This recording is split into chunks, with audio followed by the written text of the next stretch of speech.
자, 어제 이재명 대통령의 대장동 사건 변호인이기도 했던 이 조원철 현 이 법제처장, 이 대통령이 재판 사건 모두 무죄라는 입장을 밝히자 여야 충돌이 벌어지면서 국민의힘에서는 사퇴하라는 촉구까지 나왔습니다. 직접 한번 들어보시죠. 대한민국 대통령이 범죄 5개 사건에 연루되고 그런 대통령이 세상에 어디 있어요? 이재명 대통령이 그 범죄를 저질렀다는 건 전혀 동의하지 않습니다. 범죄가 아니에요? 그렇습니다. 다 무죄입니다. 심지어 가장 대표적인 그 대장동 사건 같은 경우에는 제가 이제 변호인단을 했기 때문에 잘 압니다. 이건 유례가 없다는 것은 이재명 대통령이 유례가 없는 것이 아니고 무고한 대통령을 그렇게 검찰권을 남용해서 기소한 우리나라 검찰의 이례가 없는 것입니다. 대통령 재판은 중지되어 있고 아직 결과는 나오지도 않았는데 무조건 대통령 편을 드는 법제처장의 모습은 이해 충돌의 전형입니다. 국회 법사위 국감장이 아니라 이재명 대통령의 재판정을 방불케 했습니다. 이재명 무죄처장 조원철은 즉시 사퇴하십시오. 자, 조원철 현 이 법제처장, 이재명 대통령의 사법연수원 동기로 이재명 대통령의 대장동 사건 변호인이었습니다. 국민의힘에서는 공직에 있는 법제처장이 아니라 조 처장이 여전히 이 대통령의 개인 변호사 같다, 호위병 같다, 사퇴가 필요하다 이렇게 보고 있는 거잖아요. 이현정 의원님, 좀 그냥 객관적으로 봤을 때 저렇게 좀 당황스럽기도 한다는 사람들도 많은데 어떻게 보셨어요? 저도 굉장히 당황스러워요. 예. 저는 명백히 정치 중립 위반이라고 저는 봅니다. 저 자리에 왜 나왔습니까? 법제처장으로 지금 기관 증인으로 나와 있잖아요. 그렇습니다. 즉 법제처가 국정감사를 받게 된 나와 있잖아요. 이재명 대통령의 변호인으로 나와 있는 자리가 아닙니다. 예. 자, 그러면 정답은 뭐냐면 저런 질문이 오면 그런 대답은 적절치 않습니다. 제가 하기 이렇게 이제 피해가는 게 상례인데 저분은 오히려 대놓고 다 무죄라고 그래요. 자, 도대체 본인이 판사 출신이라 하지만 판사가 아니잖아요. 예. 지금 일단 재판이 진행되고 있고 또 본인이 지금 변호한 사건 말고도 다 지금 무죄라는 거 아니겠습니까? 예. 그걸 어떻게 지금 저거를 확신할까요? 그러니까 저거를 그냥 법제처장 떼고 나가서 이야기를 하시면 돼요. 그럼 우리가 아무런 문제 안 삼습니다. 근데 법제처장이라는 건 즉 정부가 법령을 해석하는 그 중요한 위치에 있는 분이 대통령 사건이 지금 재판 중에 있는데 그거를 지금 전혀 무죄다라고 이야기를 하고 있고 문제가 없다. 지금 검찰이 문제다라고 이야기를 하고 있는데 아니 5개 사건 13개 지금 혐의로 지금 여러 가지가 진행이 되고 있는 상황에서 그걸 본인이 다 할 수 없는 위치에 있는 사람이고 예. 또 그거를 지금 판단 내릴 수 있는 지금 자격이 있는 것도 아니고 자 그렇다면 지금 현재 이분은 법제처장으로서 대통령을 그냥 옹호하는 지금 이야기를 하고 있는 거 아닙니까?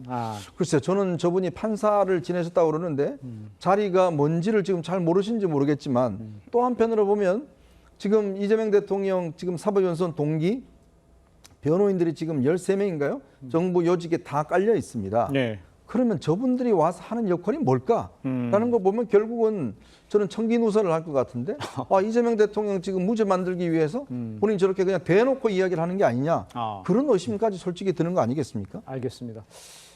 지금 본인 생각을 쭉 말씀해 주셨는데 일단 국민의힘의 공세가 이렇게 거세지자 오늘 민주당 김현정 원내대변인요. 적반하장이라면서 모든 논란의 시작 윤석열 정권 내에서 자행된 이 정적 제거 목적의 검찰 수사였다 이렇게 반박을 했습니다. 민주당에서는 이 대통령의 12개 혐의 5개 재판 모두가 무죄라는 주장 이걸 힘을 실어주는 건지 우리 조현삼 변호사께서는 어떻게 생각하세요?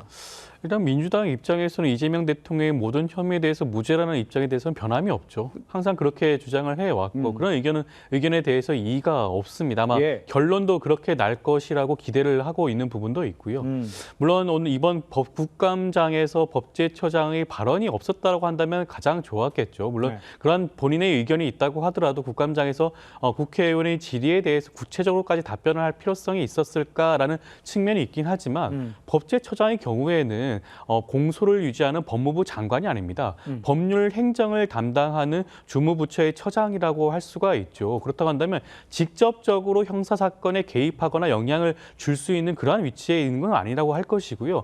본인이 과거 이재명 대통령이 변호인이었다 보니 관련 사건에 대한 개인 개인적인 의견을 질의에 대해 응답하는 답변하는 방식으로 했는데 물론 그 발언 내용과 방식이 좀 부적절한 측면이 있었지만 저는 그런 의견을 개진을 할 수 있는 그런 여지도 충분히 있지 않을까 하는 생각도 듭니다. 그러면 네. 당에 입당해서 하시면 돼요. 예. 당에서 하는 거야 뭐라고 그러겠습니까? 당에서 당연히 그렇게 이야기를 하죠. 근데 저분은 지금 정부의 정무제 공무원입니다. 네. 법제처장이에요. 법제처장이 저런 문제에 대해서 대답하는 거 있을 수 없는 일이에요. 그거는 명백히 선을 그어야죠. 예. 누가 뭐 이재명 대통령 무죄라는 거 그 주장에 대해서 문제다는 거 아닙니다. 알겠습니다. 다 할 수 있어요. 그러면 입당하시면 됩니다. 알겠습니다. 입당을 해서 해라는 얘기와 또 우리 조현삼 변호사께서는 물론 적절치 않지만 할 수 있지 않냐 뭐 개인적 의견이라고 제가 이해를 좀 할 수가 있을 것 같습니다. 뭐 시청자 여러분께서 한번 판단해 보시죠. 일단 그 조원철 법제처장이 대통령 4년 연임제가 될 경우에 이재명 대통령부터 적용하는 문제에 대해서 국민이 결단할 문제다라고 해서 지금 혹시 이거 연임 가능성 열어둔 거 아니야? 뭐 이렇게 볼 수 있는 발언이 있었습니다. 여기에 대해서 추미애 법사위원장도 애매하게 말하지 말라 이렇게 쓴소리를 했습니다. 함께 들어보시죠. 개헌을 하면은 지금 국민들이 제일 관심이 있는 게 대통령 4년 연임 이 규정이겠죠. 우리 헌법 128조 제2항에 보면 대통령의 임기 연장 또는 중임 변경을 위한 헌법 개정은 그 헌법 개정 제안 당시 대통령에 대하여는 효력이 없다 돼 있죠. 예. 그러면은 이 정부에서 4년 연임제 개헌안을 내더라도 이재명 대통령은 연임할 수 없는 것 아니겠습니까? 그렇죠. 현 헌법에 의하면 그렇습니다. 그렇죠. 예. 다만 의원님께서 말씀하신 그 점에 대해서는 결국 국민들이 결단을 해야 될 문제 아닌가 싶습니다. 애매하게 해석의 여지를 남겨서 뭐 새로운 논란을 제공할 필요는 없습니다. 국민의 의사에 달려 있다 이렇게 하시지 마시고요. 네, 현행 헌법에 대해서 누구도 의문을 제기한 바가 없기 때문에 그걸 굳이 검토할 필요도 없다. 이것이 맞지 않겠습니까? 시청자 여러분은 어떻게 들으셨는지요? 대통령 4년 연임제 이 대통령의 대선 공약이기도 했었습니다. 화면을 좀 보시면요. 저희가 이거 여러 번 얘기해드렸습니다.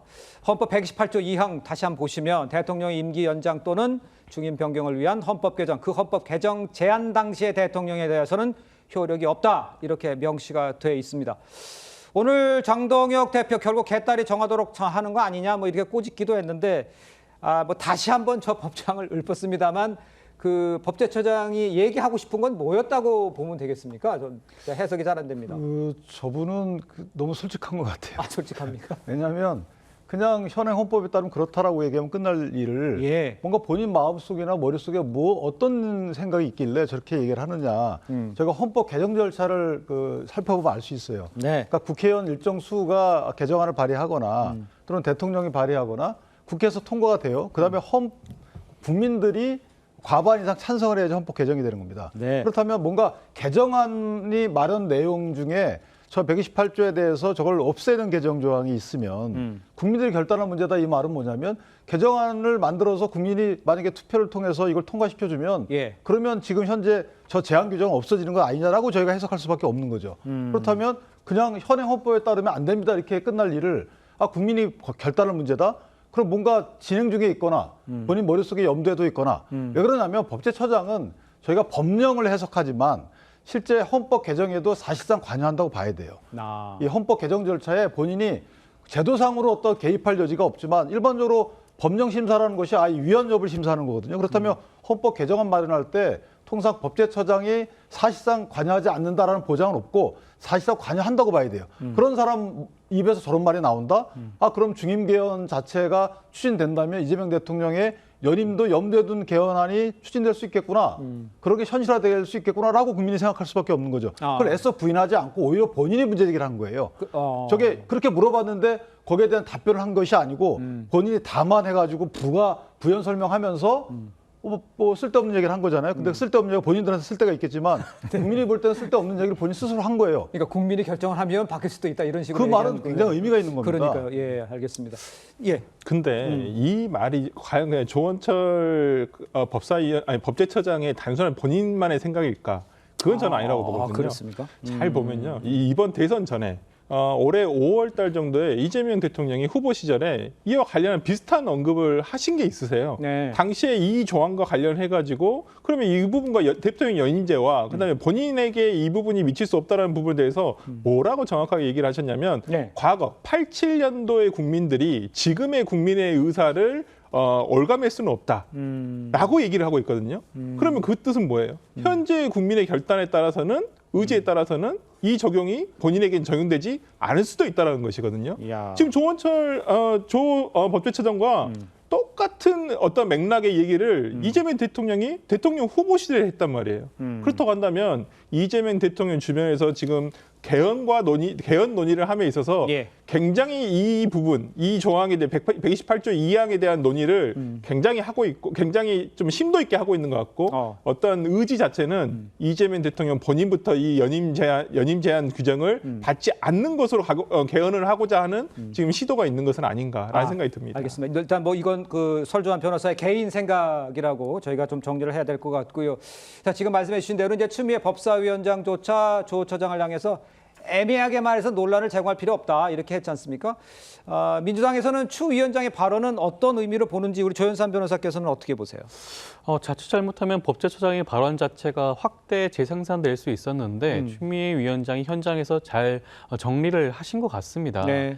이번 개헌과 관련해서는 이번 헌법에 명문 규정이 있죠. 여기에 대해서는 그 어떤 이론도 없다고 할 수가 있습니다. 물론 뭐 사견으로서 법제처장이 그러한 발언을 뭐 했을 수는 있는데 물론 그 발언에 대해서 동의하는 부분은 아니지만 국감장에 아마 익숙하지 않은 분이다 보니 본인의 의견을 가감없이 밝힌 게 아닌가라는 그런 생각이 드는데 네. 그 부분에 대해서 추미애 위원장이 그 부분을 잘 정리하고 잘 제지를 했다는 생각이 들고요. 민주당 내에서도 개헌과 관련해서만큼은 지금 현직 대통령이 중임과 연임에 대해서는 제한을 받는다는 부분에 대해서는 아마 이견이 없고 그 부분에 대해서 대통령실도 충분히 납득하고 있지 않을까 싶습니다. 알겠습니다.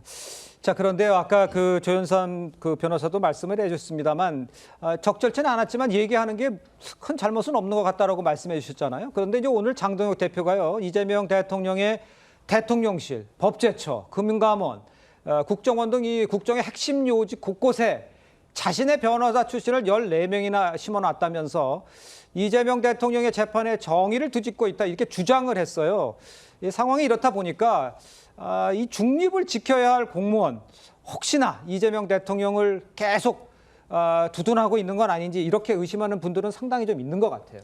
그러니까 전반적으로 이제 이재명 대통령 지금 이제 집권한 지 이제 한 5개월 됐나요? 네. 근데 이제 초기에는 이재명 대통령이 굉장히 이제 실용적으로 모든 문제를 좀 풀어갈 것이다라는 기대가 있었는데 예. 점점점 이제 우려가 되는 게 뭐냐면 모든 여권의 어떤 힘 또 대통령실의 어떤 이 대통령의 발언 이런 걸 보면 다 본인의 어떤 사법 문제와 관련된 이야기들로만 굉장히 집중하고 있습니다. 네. 자, 며칠 전에 이제 부동산 문제가 굉장히 많은데 국무회의에서 그 문제는 언급이 없이 최근에 뭐 이 사법기관의 어떤 월권 행위 뭐 이런 문제를 굉장히 지적한 거 아니겠습니까? 예. 그게 바로 이제 쿠팡 사건인데요. 그 쿠팡 사건에 한 게 이제 부천지청장 엄기준 부장판사인데 네. 검사인데 그 사람이 바로 이제 이재명 대통령 사건 수사한 사람입니다. 자, 등등. 그러니까 모든 어떤 이재명 대통령의 발언의 초점이 거기에 맞춰져 있고 또 그 인사들이 보면 다 그런 요직에 이제 있는 거죠. 네네. 그렇다 보면 이게 자칫 이제 이재명 대통령 본인의 사법 리스크를 뭔가 뒤집기 위한 지금 현재 뭐 추미애 위원장, 정청래 대표 다 법사위에서 하는 게 다 이제 그런 사법부에 대한 이제 대법관 증언, 사심제 도입 모든 이런 과정들이 예. 검찰청 폐지한다든지 이런 것들이 전부 다 거기에만 포커스 맞춰져 있는 게 아니냐. 이제 그럴 경우에는 굉장한 저는 아마 앞으로의 어떤 이런 문제가 생길 것이다. 특히 예. 지금 다음 주 에이펙이고 관세 문제, 부동산 문제 지금 복잡한 문제가 많지만 정청래 대표 한마디도 하지 않습니다. 예. 이재명 대통령 한마디도 하지 않아요. 그럼에도 불구하고 자신과 관련된 사법법 문제는 굉장히 적극적으로 발언하고 있는데 예. 글쎄요. 과연 이게 이제 국민들의 어떤 판단을 앞으로 어떻게 할지 좀 더 지켜봐야 될 문제 같습니다. 알겠습니다.